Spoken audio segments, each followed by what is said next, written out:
degradation of air quality, and many of the others, which are based on flawed research and inappropriate comparison of air test results and safety thresholds. Just here in this neighborhood here.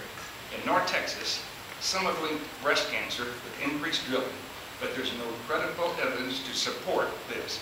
As reported by the Associated Press, experts from the University of Texas Southwestern Medical Center in Dallas, the Texas Cancer Registry, and the Susan G. Komen for the Cure of Dallas all said there is no evidence of increase in cancer in these counties in question. In addition, in 2014, the Department of State Health Services completed its third investigation of cancer in Flower Mound, a little town outside here, the area where natural gas occurs. The investigation reached the same conclusion that the department study did in 2010, which found no evidence of cancer clusters in the area. The department attributed the cancer rates to the area where the natural gas went because of the increase in population and the use of mammograms now to determine if you could have cancer. Even way up in Colorado, for example, you may have read the story about if you live within a mile of a well, you were going to get cancer, based on a study by the Colorado School of Public Health. What you rarely hear is that this widely cited study also was criticized broadly by the Colorado Department of Public Health and Environment for its flawed methodology, and eventually was decommissioned by the Garland County Commissioner's Court. But knowing background on research, you know, there was a fellow here in Dallas, did a little research. His name was Al Arnabez, and you may have heard of him. He also worked for the EPA, did a study for SMU, completely flawed. He claimed that all the wells in the Barnett Shale were causing everything, and the cars didn't. That study was totally debunked. He went to work for the EPA after that. They found out he wasn't very well off, and they moved him out, and now he works for one of the famous, you've heard 10,000 Sierra Club people, now he's working for the Sierra Club.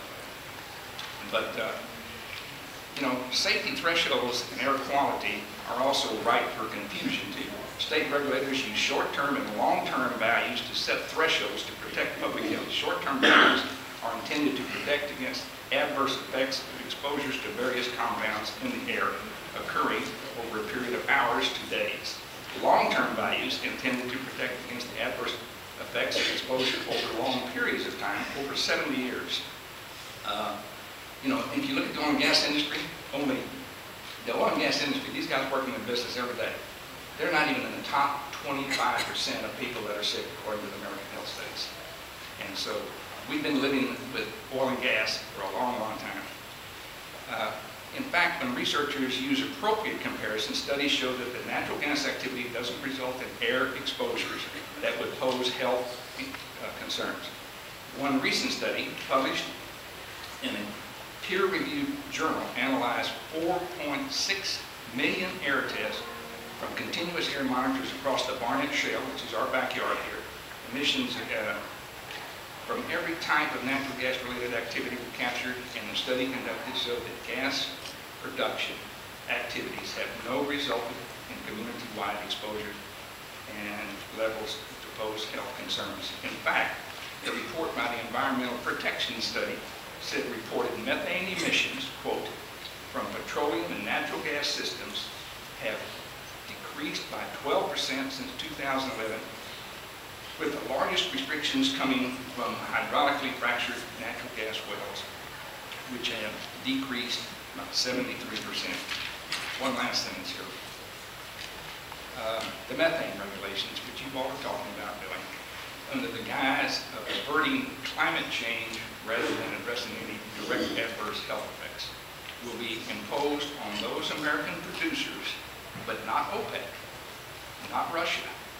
Policy that empowers one enemies abroad, costs American jobs, raises gas prices, and has almost no impact on the quality of air we breathe.